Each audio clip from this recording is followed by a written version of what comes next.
to hit a gavel. There we go. Good afternoon, everyone. Welcome to the Cultural and Social Standing Policy Committee meeting for Thursday, October the 20th. We'll begin with a roll call. Mr. Clerk, sir, if we could.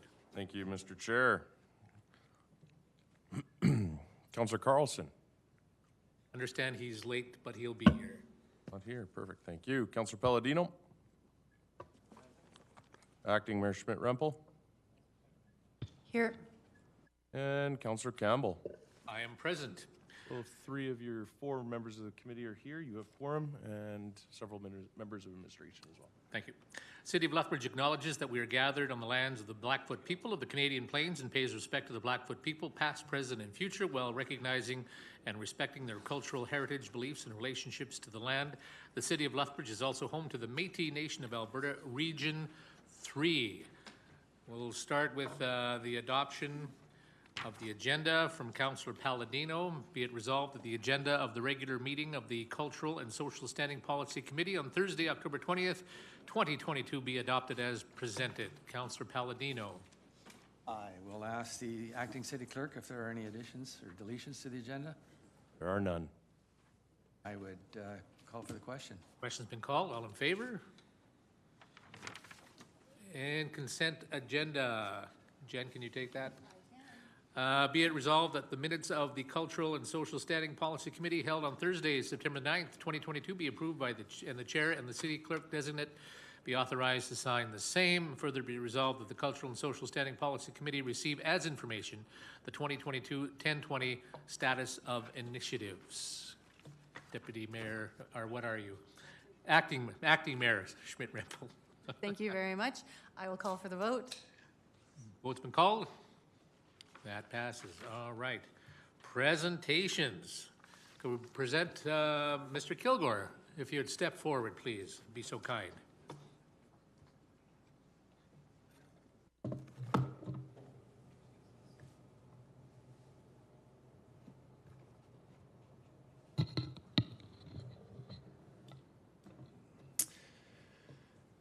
Thank you very much, Mr. Chair and members of the committee. So I'm Ross Kilgour. I'm a senior community planner here, and I work as the Heritage Advisor as well. So I'll be presenting to you today on our update on this project to update the Heritage Management Plan. So next slide, please. So I'll give you a really quick project recap. I was last in front of you with an update in December last year. So I'll go over the progress we've made since then. And then I'll give you a quick overview of the draft updated HMP itself, which you have in your agenda package. And then finally, we'll be looking for some guidance from this committee on next steps with the project. Next slide, please. So just very briefly, this is our current Heritage Management Plan adopted in 2007. It was the city's first one. And so it established our heritage program. And if you read it today, it really reads like a series of recommendations from a heritage professional of how we could set up our heritage program. So obviously that work has been done very successfully. And so now we're at the stage where we're looking at making it more fit for purpose for how our heritage program exists today. One big omission when seen through today's lens is that it doesn't include Indigenous heritage, and certainly we're not alone in that aspect in Lethbridge, but it's something that's starting to be addressed by other municipalities now as well. Next slide, please. So since that plan was adopted, obviously we implemented our heritage program. Since then, City Council have designated 28 municipal historic resources. In fact, that may be 29 now with the Oliver building. We initially established Heritage Advisory Committee, which later became HPAC. And then about 4 years ago, we expanded the membership of HPAC as well. So there's certainly been a great deal of incremental change made to the way we deal with heritage over the years. Next slide, please.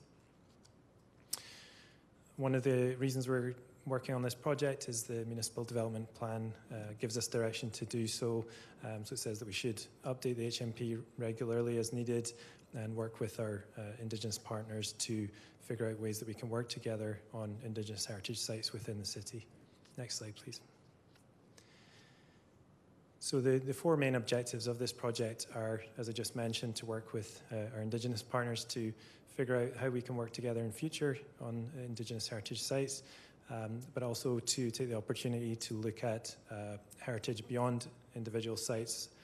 So, for example, municipal historic areas and alternative approaches, which I'll get into a little bit later. Also to look at other ways that we can make sure that we're representing the full kind of spectrum of our city's heritage, and then on a more sort of basic administrative level, just to make sure that the plan reflects how our heritage program actually operates today, because currently it's pretty out of date. Next slide, please. So I'm the project manager, and I've been working closely with Indigenous Relations on this as well. And then we established a Heritage Management Plan working group, which included myself and Indigenous Relations, as well as 2 members of HPAC and 1 member of RLAC. And the project's been funded by Planning and Design from operating budget, HPAC's budget as well, and then a matching grant from the province. Next slide, please. So I was last here in December last year, so that takes us down to about the 4th tick there. At that point, we had just received our best practice review report from the first consultant we worked with, Know History, who provided a review of heritage management more generally, rather than focusing on Indigenous heritage. Since then, we worked with the second consultant team, which is comprised of Seed Heritage, Arrow Archaeology, and then the consultation departments of the Blackfoot Nations. And so they carried out a best practice review report as well that focused on Indigenous heritage. They also produced a communications and engagement plan, which we approved. They then carried out the Indigenous collaboration sessions between November last year, which was the Blackfoot Cultural Thought Leaders Summit, and then the more targeted sessions in March and April this year. Following that, the consultant team produced some final reports for us, including what we heard reports. They're included at the end of the draft HMP before you, and their recommendations for what we should include in the final HMP. So the HMP was written internally by us based on recommendations. When the first draft HMP was completed in the spring, it was reviewed by some key internal stakeholders, so RLAC, HPAC, City Solicitor's Office, Indigenous Relations, and the consultant team as well, just to make sure that what we had captured reflected what they had heard in the engagement sessions. And then we made some tweaks based on what we heard back. We also carried out some targeted engagement with heritage-aligned organisations in Lethbridge, so Galt Museum and Archives, Nika Yuko, U of L. We also reached out to Lethbridge Military Museum, Red Crow College, and Galt No. 8 Mine Society. In total, we had 3 responses back and made some tweaks to the objectives in the plan, which were well received. And so now really what you have before you is kind of the second draft based on the changes made to that feedback. So it hasn't been out to the wider public yet for general engagement. We felt it would be best to come to this committee first, and certainly, obviously, it's being made public through this meeting as well, and then we'd be grateful for your direction in terms of any more general engagement that's required. Next slide, please. So now I'll go through the content of the plan, not in too much detail, but just kind of picking out a few highlights from the content. So these are the 4 main sections of the plan. Next slide, please.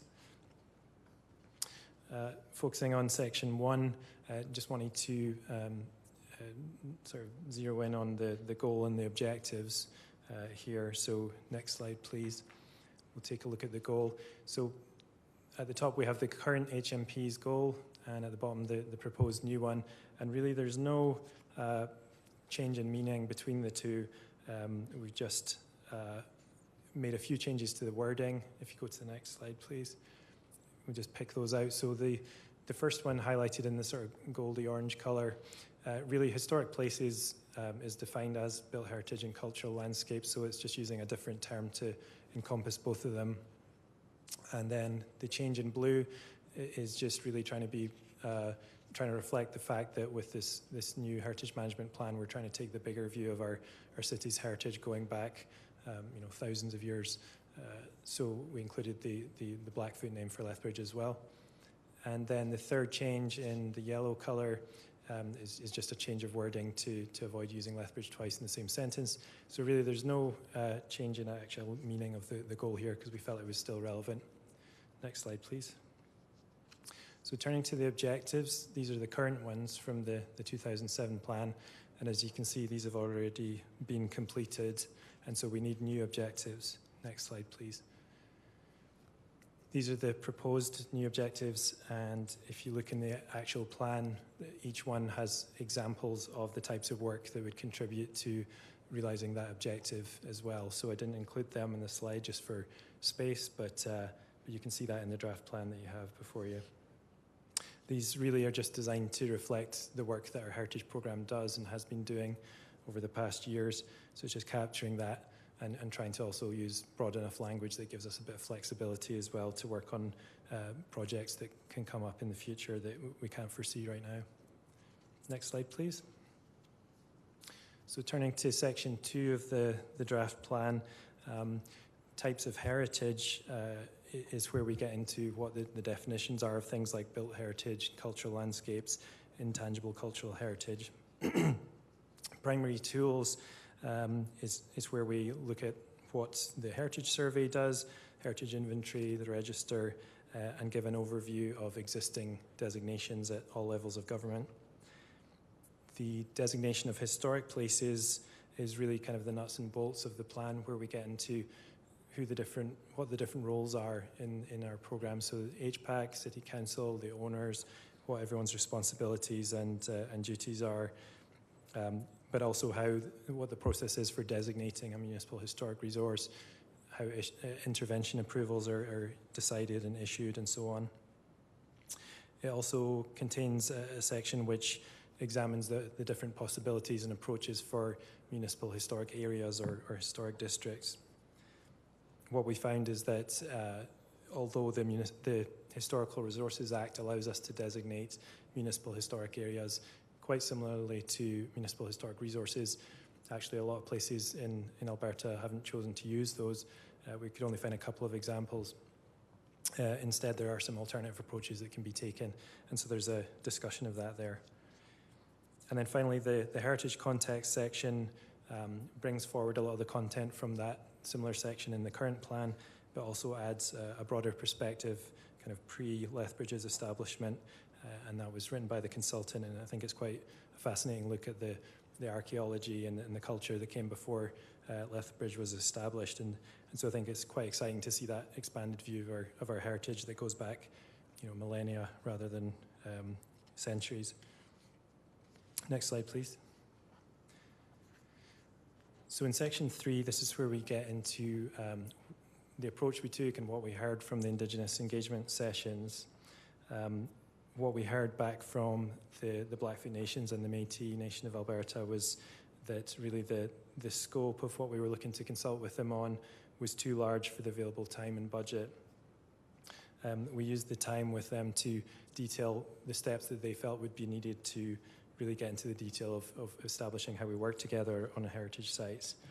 And so we pivoted with the project to using this draft plan to kind of set that framework that we can build on with them in the coming years as budgets and time allows.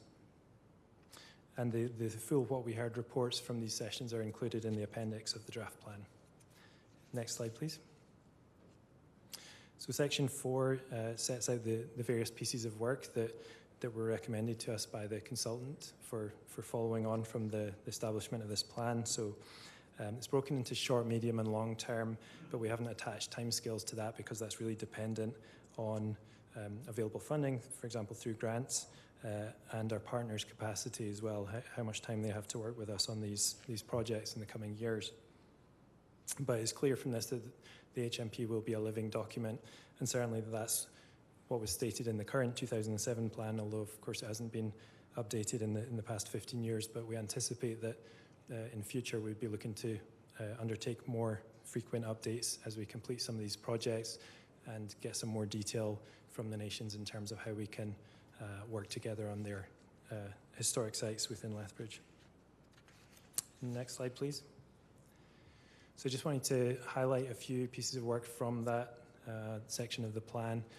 So the first one is really working with the Blackfoot Nations on whether we have guiding principles and so on, how we approach working on their sites. Obviously, it's very different to working on, for example, a historic building within the city where you have usually one owner, a very discrete parcel of land.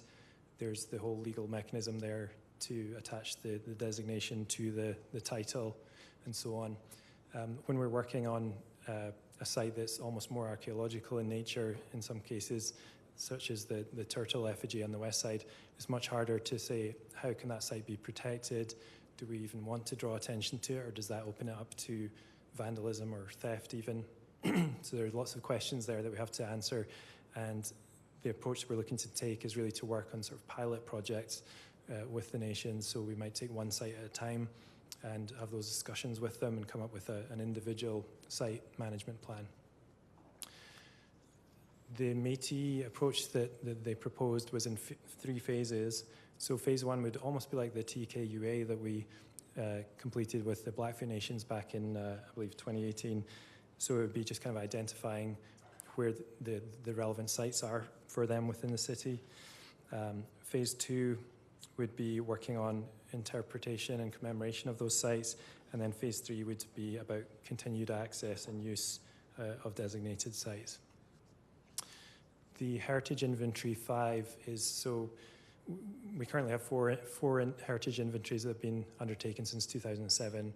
And what those do is look for potentially designatable sites within Lethbridge, and they complete a draft statement of significance.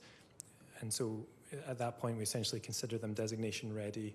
And if the owner wants to apply for designation, it usually proceeds. So the proposal here was a recommendation from the first consultant we worked with that we could undertake this inventory with a system planning approach. And what that does is looks at all of our current sites on the Heritage Register and looks for any gaps in terms of representing what the whole spectrum of the city's heritage is. So for example, it could be, currently we have a lot of older buildings in the downtown.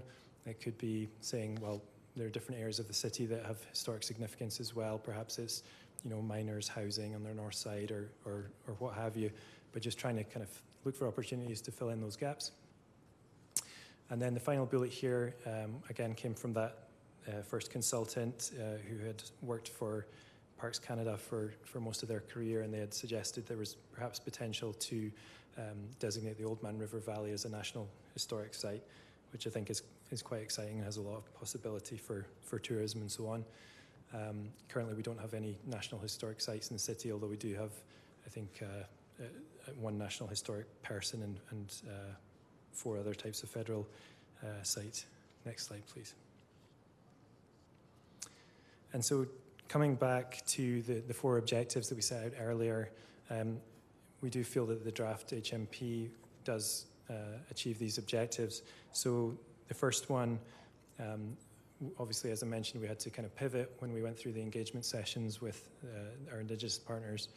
And we do feel that this plan successfully sets kind of a framework that we can build on with the follow-on work in future. We are waiting for detailed line-by-line feedback from the Indigenous partners by the end of November, but certainly they've indicated that they're broadly happy with the content of the plan.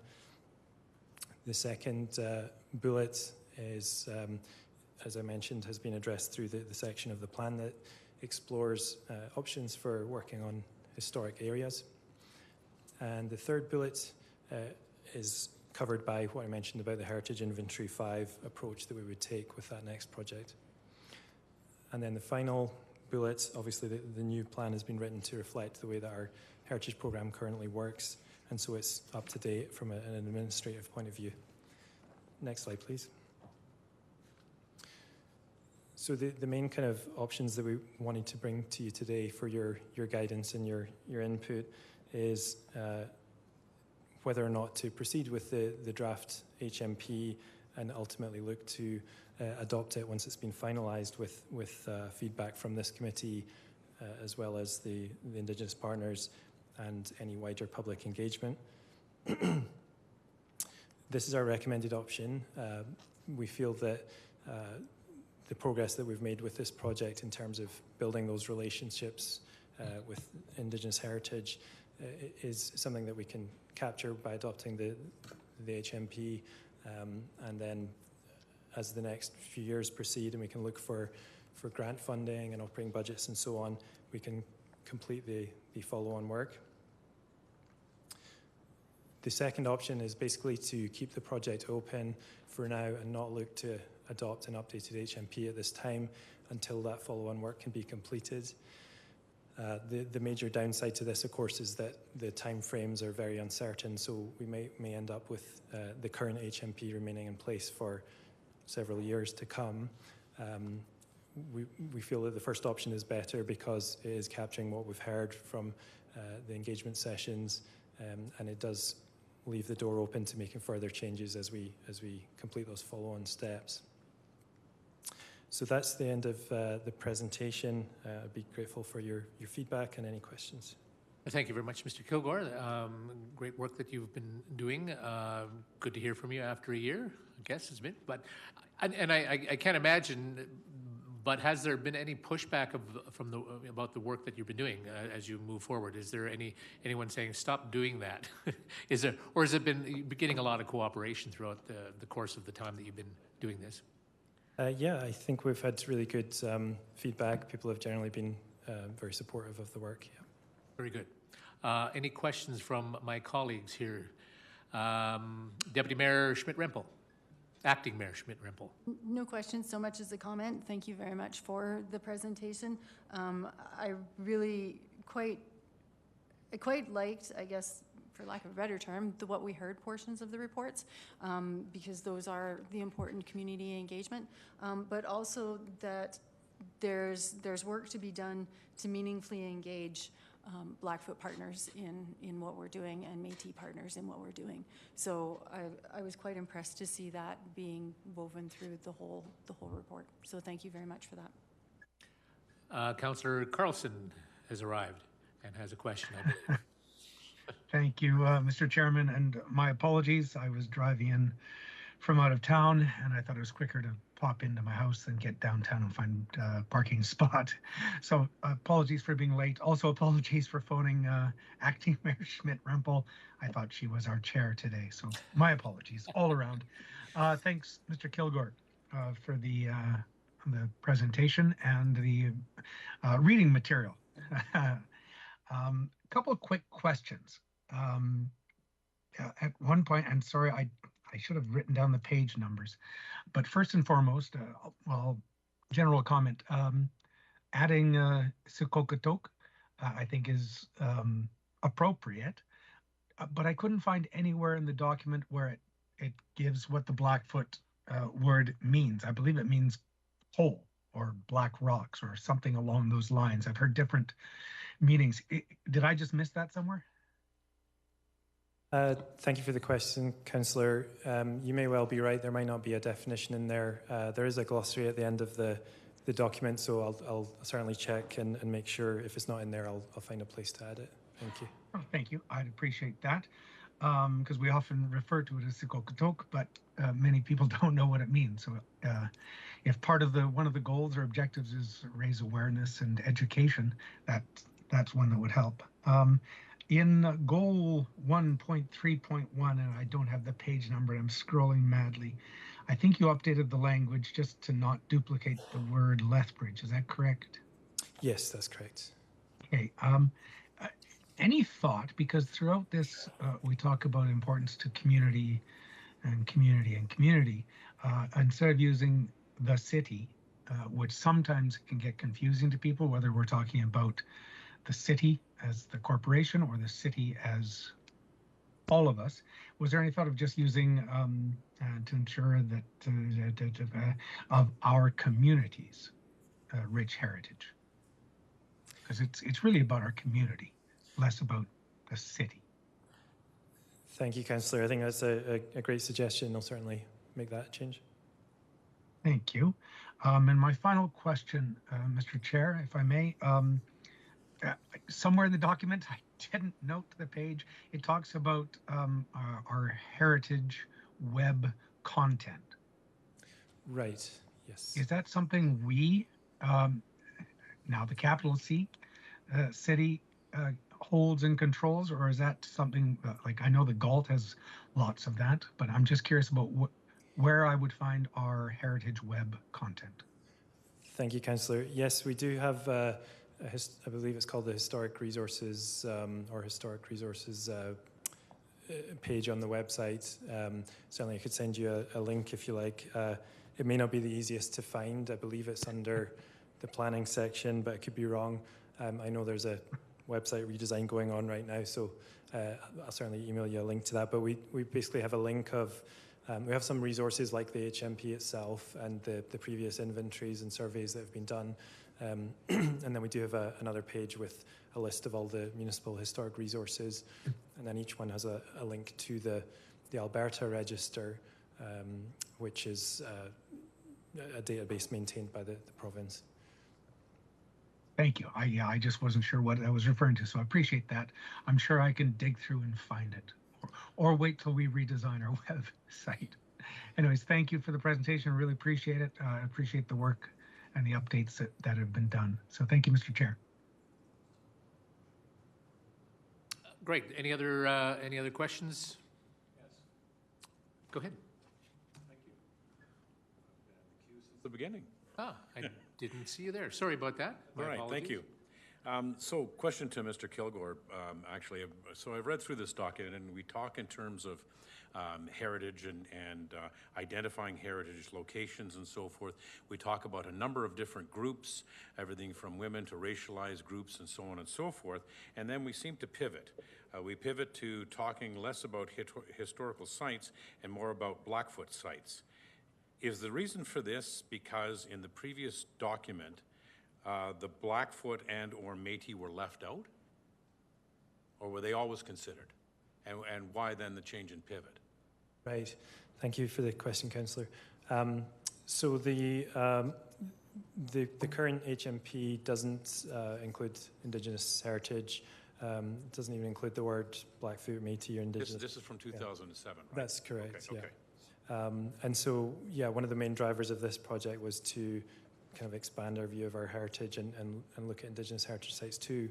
And so the way that the document's written is we did sort of include the piece about the Indigenous engagement sessions as Section 3 as kind of its own discrete section, and then Section 4 includes a lot of certainly follow-on work with Indigenous heritage, but also other follow-on steps like the next heritage inventory and so on.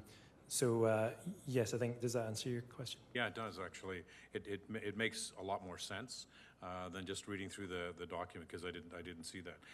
Funding, I take it you'll be coming before council. I don't recall you coming before council in requesting funding. I take it that is on the agenda?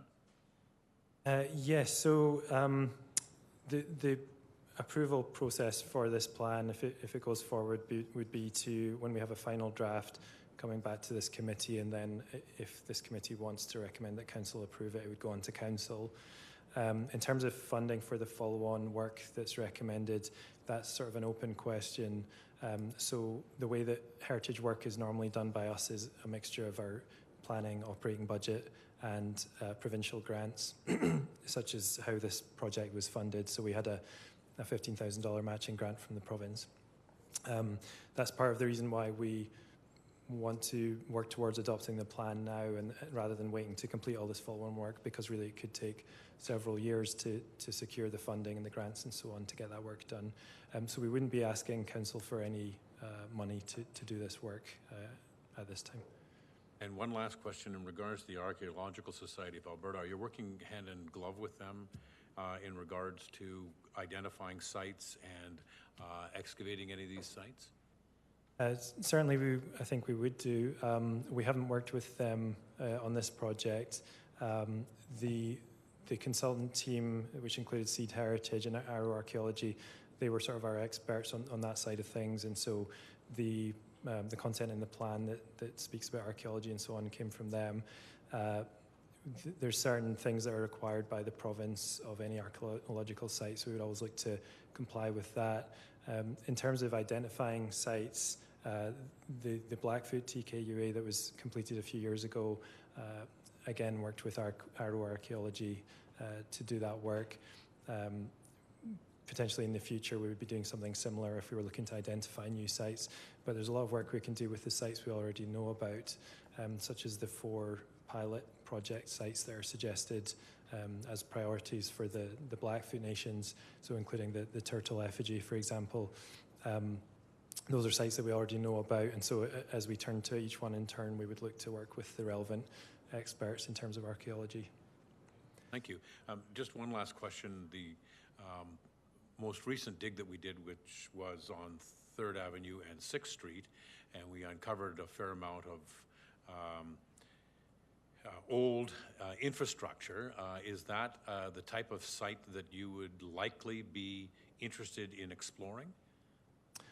That's a great question, Councillor. Hadn't really occurred to me, to be honest. But certainly anything interesting that we found like that could be potentially something that we could be involved in. Yeah. Good. Thank you.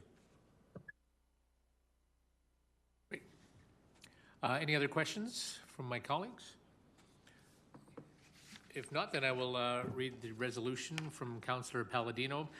Be it resolved that the Cultural and Social Standing Policy Committee recommends administration proceed with drafting an updated heritage management plan and to return to a future meeting of the Cultural and Social Standing Policy Committee to present the finalized draft. Councillor Palladino. Thank you, Mr. Chairman, and thank you, Mr. Kilgore, for your presentation.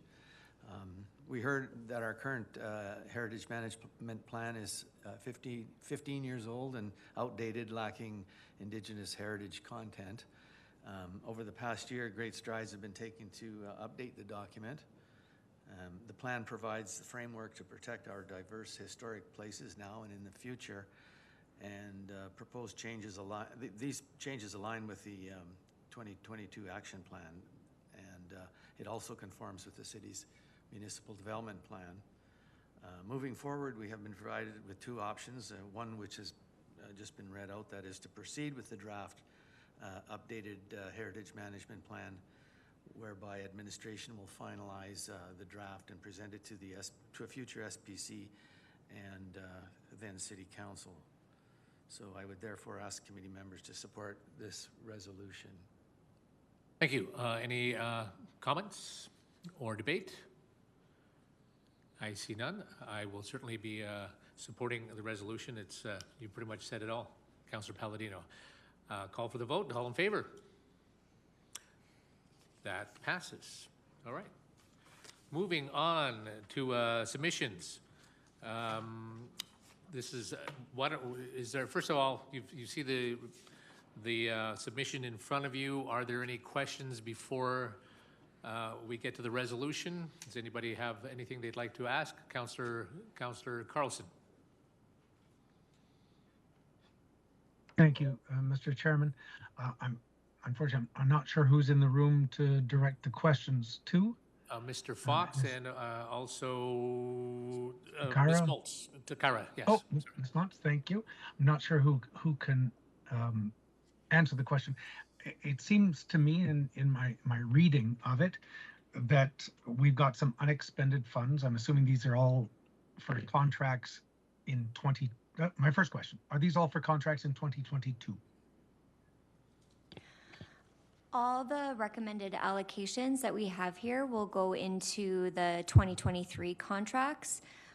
With the exceptions of numbers 2 to 5, we will likely execute those grant agreements in late 2022 because they are just one-time funding allocations. Okay, thank you. Because maybe I got confused. It looked in the reading of it that we're actually going to be seeing a decrease in funding in 2023, or a decrease in ability to fund programs in 2023. Is that correct? Overall, yes, that is correct. We do not have the ability to carry over FCSS funds into 2023. So any currently funded FCSS providers with surplus funding in their base agreements has to be cut.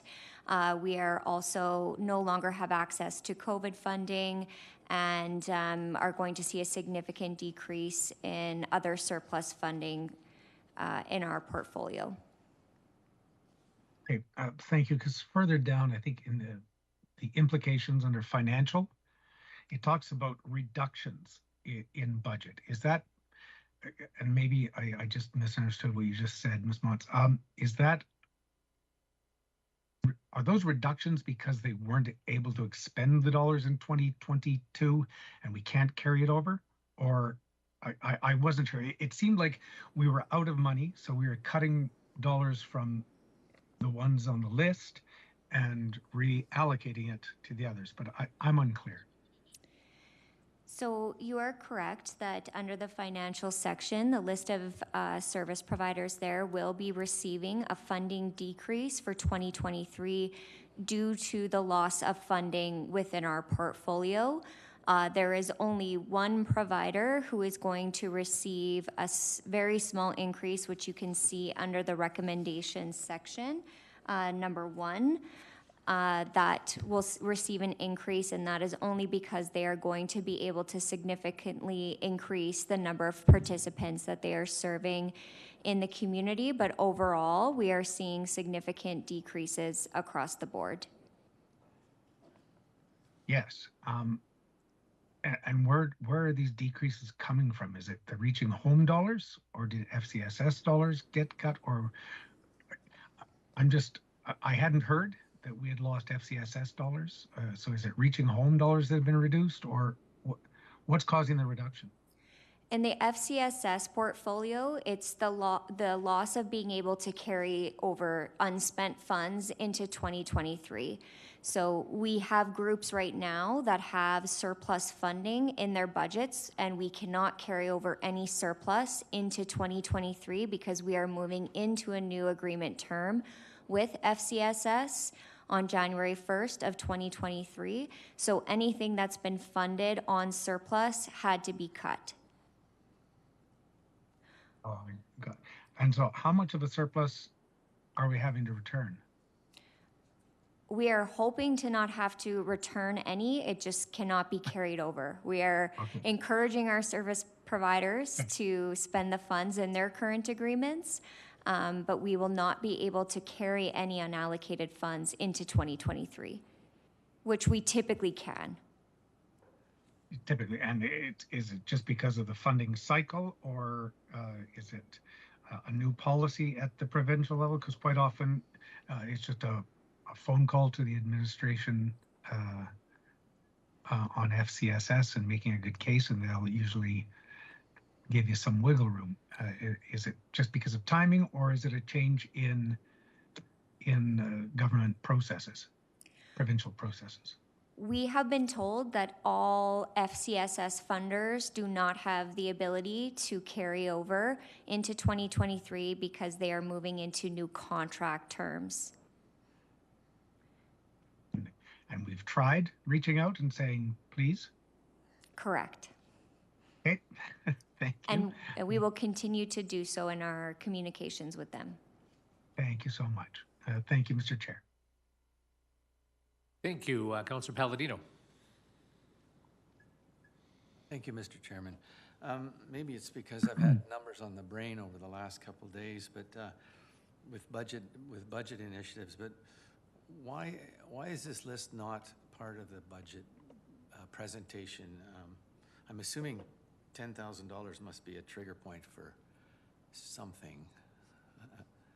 So I was just wondering why didn't we deal with this over, or are we going to deal with it in the future, I guess?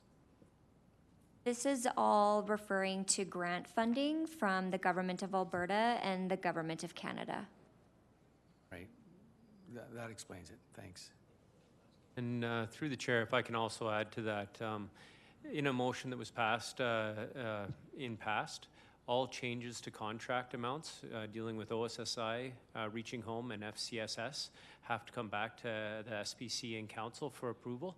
where if this was in a regular taxation budget, that would not be the case for small adjustments within the budget as long as we were meeting the service provision.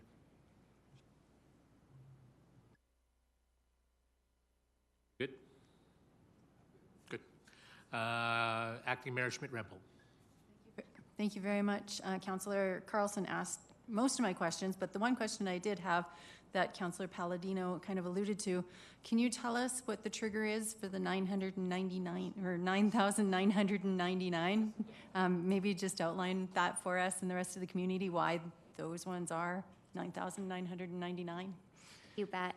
So that's based on our internal procurement policies that a direct award can be provided to an organization if it's under $10,000. All the allocations that you see for 9,999 are for one-time assessment costs for service providers who provide case management services in the community. Thank you very much. Councillor Middleton Hope. Thanks, you. Through the chair to Mr. Fox. So just to clarify the request here, effectively what's happened is you've had funding cut in a number of programs or it runs out, correct?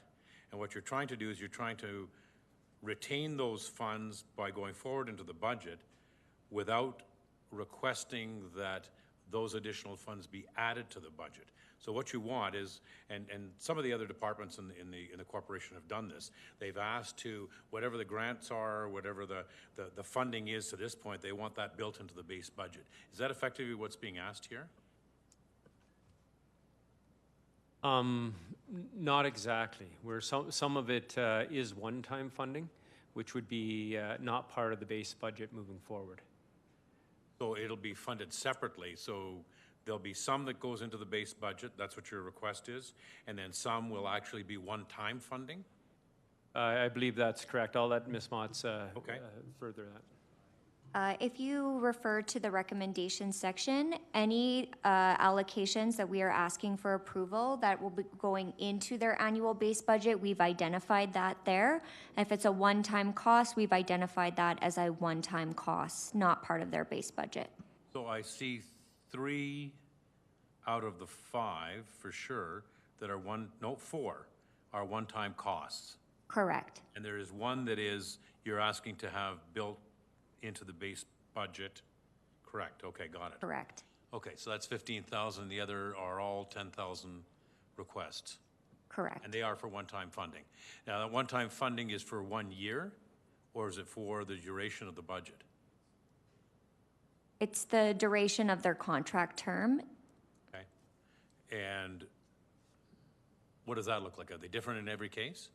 Yes. Okay. So they could be a year, they could be up to 4 years, or would it be less than that? We are in the middle of a 4-year cycle right now with the CWSS funded provider, so they would be less than 4 years at this point. Got it. Okay, thanks. Councillor Carlson. Thank you, Mr. Chair. Just a follow-up question on the contracts undergoing reductions. Do we have to approve those as well?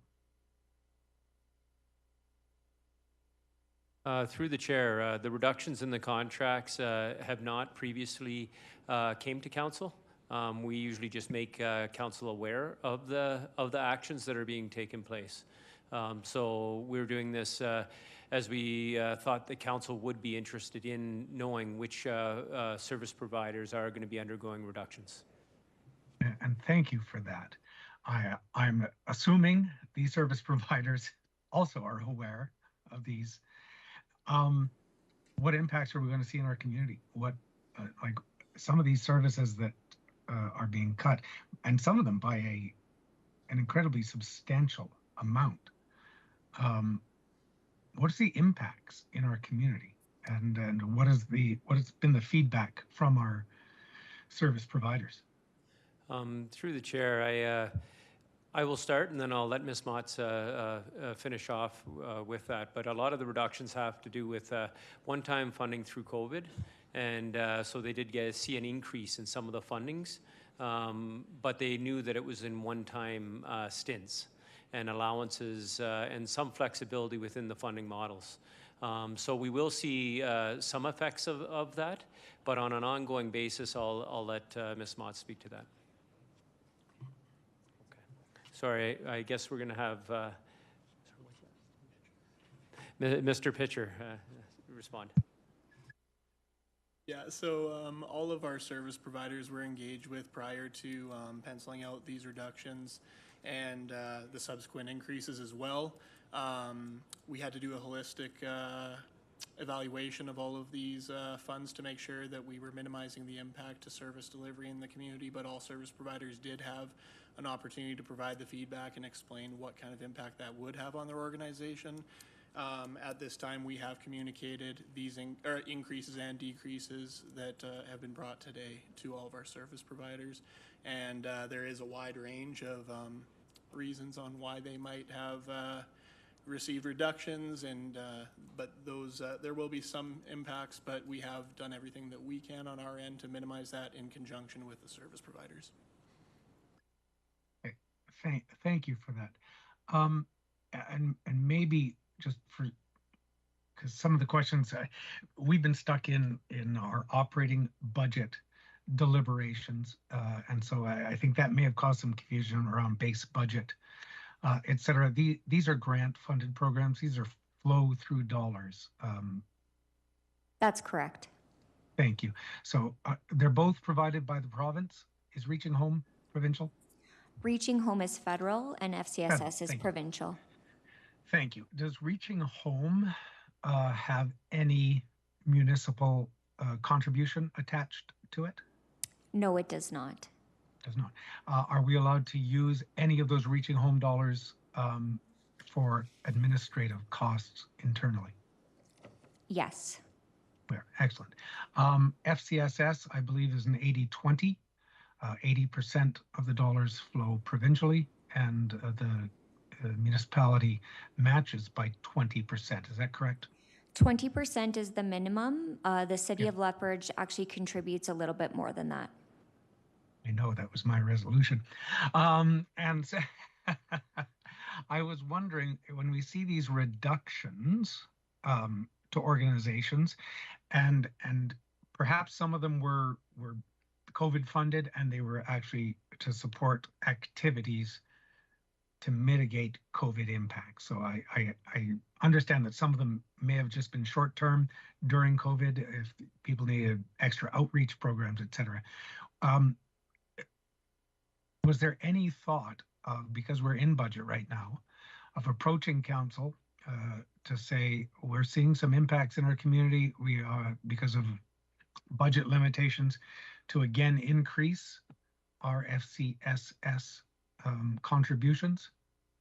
I know that most communities I work with greatly over contribute. I think some communities, it's more like a 50-50 contribution. So I was wondering, is there anything I should be worried about that may disappear from our community that we could maybe look at funding through another source? So to answer the first part of your question, no, we have not asked for additional municipal contributions with our FCSS matching funds. If that was the direction of the committee and then council, we could certainly do that. The degree of impact is varying across each organization. We did our best to minimize the impact to the community. Thank you. Well, the fact that none of them have reached out to me gives me some comfort. So thank you for that. Thank you, Mr. Chairman. No other questions? Thank you for all the questions. I have resolutions from Acting Mayor Schmidt-Rempel. Be it resolved that the Cultural and Social Standing Policy Committee recommends that Council adopt the following recommendations of the Community Wellbeing and Safety Strategy Advisory Committee with regard to the funding from the Family and Community Support Services and Reaching Home funding portfolio. Approve $15,120 to be allocated as an amended addition to the previously approved annual base budget to the University of Lethbridge for the Building Brains program. Approve $9,999 to be allocated as a one-time cost to Family Ties 1997 Association for supplemental operational funding. Approve $9,999 to be allocated as a one-time cost to the Canadian Mental Health Association, Alberta South Region 1990 for supplemental operational funding.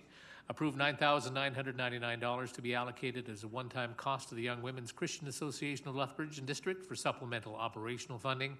Approve $9,999 to be allocated as a one-time cost to Southern Alberta Self-Help Association for supplemental operational funding. And further, that the mayor and city clerk be authorized to sign the appropriate annual fee for service funding agreements subject to annual review and renewal at the discretion of the City of Lethbridge, pending available funding from the Government of Alberta and the Government of Canada. Acting Mayor Schmidt-Rempel. Thank you very much, Mr. Chair. All community well-being and safety strategy agreements were approved by the CWSS Advisory Committee and City Council in late 2020. Agreements started in October 2020 and January 2021 with approval to renew up to an additional 3 times, 4 years in total if no significant changes to scope of work or annual budget totals were required. The requests outlined in our motion are amendments from previous approvals. All budget increase requests occur under the following premises: use of unallocated funds from Reaching Home, use of funds previously unallocated due to additional COVID-19 funding received from the Government of Canada through 2020 and 2021. If none of my colleagues have any questions or debate, I will call for the vote. I see none. Vote's been called. All in favor? That passes. Moving on to our next submission from Jillian Bracken, Community Arts and Cultural Manager, regarding the Culture Plan update, report from administration. Do we have any questions for anyone here today, or do we have any comments? I see none. I will just read the resolution. Oh, Sorry. I'm sorry. There's Councillor Carlson. My apologies. You shouldn't be surprised by now, Mark. Chair Campbell. Thank you, Chair Campbell. I did see behind Ms. Motz that Ms. Bracken was in the audience. Maybe if I can ask a question through you to her or any administration that's there. Mr. Harper is here as well. Oh, excellent. Thank you. Didn't see Robin back there. The amount of civic engagement we've done or engagement is outlined in the plan. Was this a good amount of citizen engagement or stakeholder engagement? Were we expecting more, or was it fairly targeted?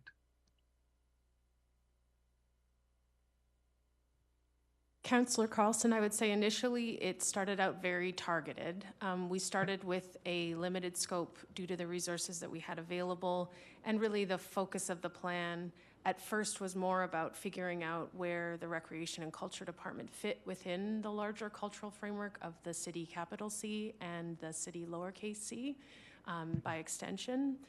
I've never worked on a project that's been more emergent, I guess would be the word that I would use, where we started down a path working with a limited group of stakeholders and realized as the conversations unfolded that this was a much larger conversation that needed to happen.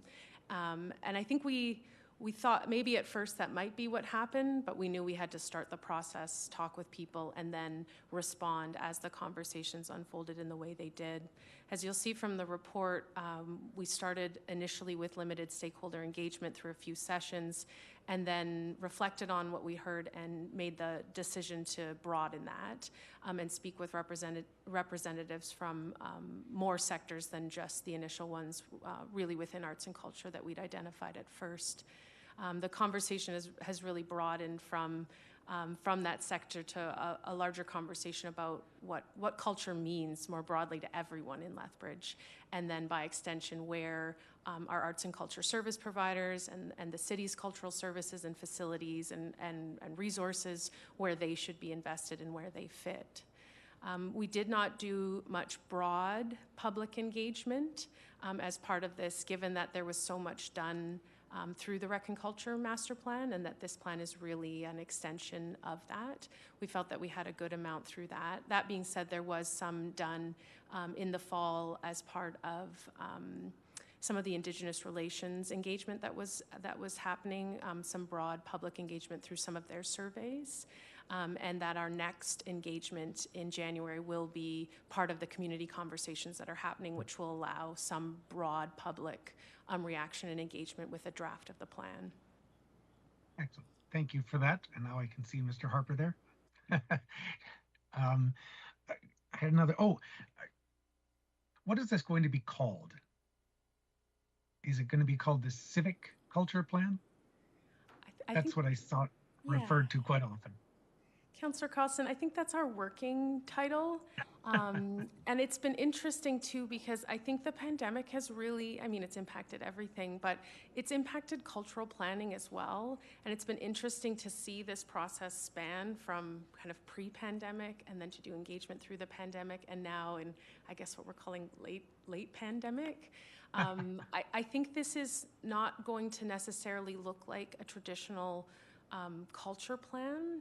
So I'm not sure what the end title will be. We're really at the phase right now where we're examining all of the engagement feedback and starting to come up with some of these future directions and recommendations, and that may impact the title of the plan. And that may actually be an opportunity, a conversation point with the public too, because we've kind of, ideally, when you start a project, you know exactly what the scope is. Like you building a building, you know exactly what it is. And I don't think we knew that. We knew that we didn't know that going in. How's that? So I think there might be an opportunity now as we reflect on what we've heard and what we want to do with what we've heard to give it a label that makes more sense. And thank you. And I mean, I think I instinctively can swap in my head municipal, civic, etc. I guess when I read through the plan, though, the word civic jumped out at me, just because we've got our civic common now, and because we've actually named things civic, that sometimes it may be confusing to people. Or are you talking about a cultural plan for the civic center, for the civic common? So that was just a jump out to me. But now I'm just musing. So thank you, Ms. Bracken, Mr. Harper, and thank you, Chair Campbell. Thank you, Mr. Carlson. It's just as I was reading through this, what struck me is defining what culture is, and I know, you know, you have to pause on that one. So was that a bit of a surprise for you as you went forward, and then ultimately, how broad does it become when you say what culture is? Because it means so many different things to so many different people. Thank you for the question, Councillor Campbell. I think that would harken back to my answer about the scope and that we had an idea of kind of a limited scope and a limited understanding of culture moving forward, just given how it is currently defined within our department. Like recreation and culture right now is really, you know, a limited relationship with a few facilities, a few providers, and that's it, right? Other than supporting, you know, groups indirectly through some grants and things like that. It's really kind of morphed through this process to a much broader conversation culture around like who we are, who we want to be, what it means to be within Lethbridge, and then how arts and culture fits into that. But even a lot of conversations around diversity, equity, and inclusion, multiculturalism. So I think that's where we're at right now, is now figuring out what we do with what we heard and then what the plan will look like in response to that. And part of the engagement was to talk to people about like, what does culture mean to you? And to collectively define that, which will come out in the plan. Good. Any other questions? And not even Councillor Carlson? Sorry. Pardon me. Point of order. Okay, sorry. I have a resolution from Councillor Carlson, though. Be it resolved that the Cultural and Social Standing Policy Committee accept the culture plan update as information. Councillor Carlson. Thank you, Chair Campbell. I'll keep it brief for once. Just thank you, Ms. Bracken, Mr. Harper, for the update. Look forward to the continuing work in the upcoming year. Thank you. Any other comments? Then I'll take that as your open and close, and I'll call for the vote. All in favor? That passes. Thank you very much. Thank you. Our next is another submission about the Remembrance Day Committee, and we have Jackie McLean is here as well, but why don't I read the resolution, and then we can see if there's any questions or comments related to that, unless Councillor Carlson, you want to jump in first? I see your... No, I'll wait till the resolution is read, and then I may have a question. Thank Okay. you. Be it resolved that this is from me. Be it resolved that the Cultural and Social Standing Policy Committee recommends City Council temporarily rename the section of 4th Avenue between 9th Street and 11th Street South to Veterans Avenue from November 4th to the 11th, 2022, and the Veterans banner be installed for the week leading up to and including November 11th. And further be it resolved that the Cultural and Social Standing Policy Committee recommends City Council declare Veterans Week in the city of Lethbridge from November the 4th to the 11th and support Poppy Tag Day on the last Saturday of October, and further be it resolved that the Cultural and Social Standing Policy Committee recommends City Council direct administration to work with the Royal Canadian Legion General Stewart Branch No. 4 Remembrance Day Committee to develop a procedure to ensure these processes occur annually, and further be it resolved that the Cultural and Social Standing Policy Committee forward this matter as urgent business to the October 25th, 2022 meeting of City Council. Councillor Carlson. Thank you, Mr. Chair. And I'm not sure who to direct this to, maybe Ms. McLean, maybe yourself, maybe Mr. Westerson. And I think, Chair Campbell, you were probably psychic. A couple of years ago, this came in front of council, and you were the one who asked, should we just not make this an annual, that this should just happen annually without folks having to come make a presentation, make an ask, make a request, and go through all these hoops. And at that time, I believe the answer to you was, oh, they like doing it. and now I think, yeah. There's a lot of no's back there. Excellent. And so now I'm seeing that your psychic ability may be coming to the forefront. So maybe through you to Ms. McLean or who's ever there, is that sort of the request that this should just, we should just put this process and this, these renamings, et cetera, in place? In perpetuity. In perpetuity. Yep. Yeah. Ms. McLean, do you want to step up to the mic? She doesn't feel like it, but someone's going to come. We can get bagpipes in here to help you get to that.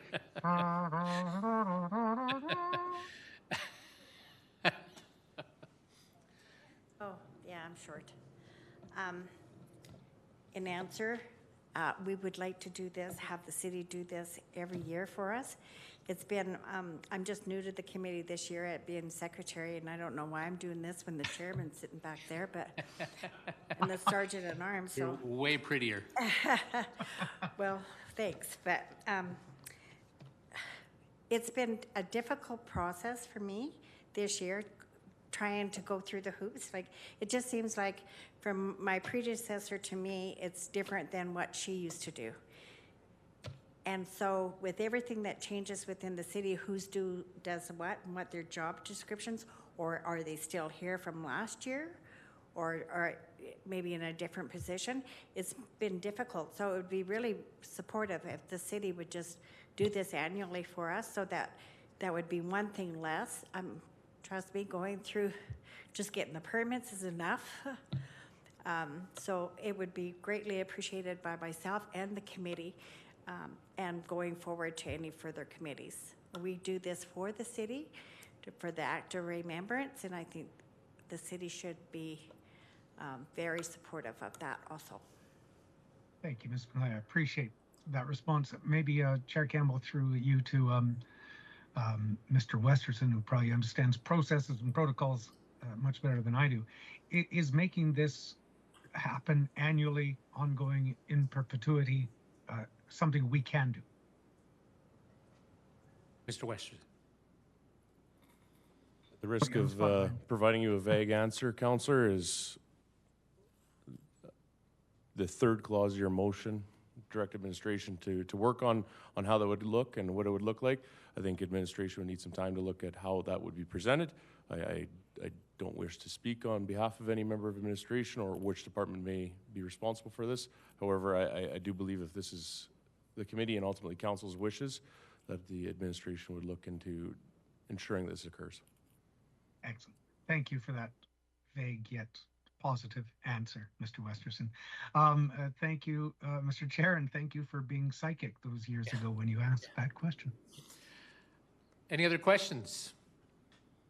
I see none. Again, this was, I thought, I did think about this a couple of years ago, because who's going to say, no, we can't have Remembrance Day? I mean, it just makes all the sense in the world.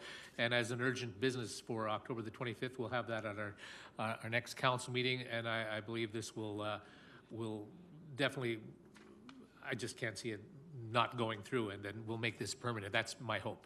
And so I'll ask for my colleagues' support. Any other debate? If none, call the vote. All in favor? Done.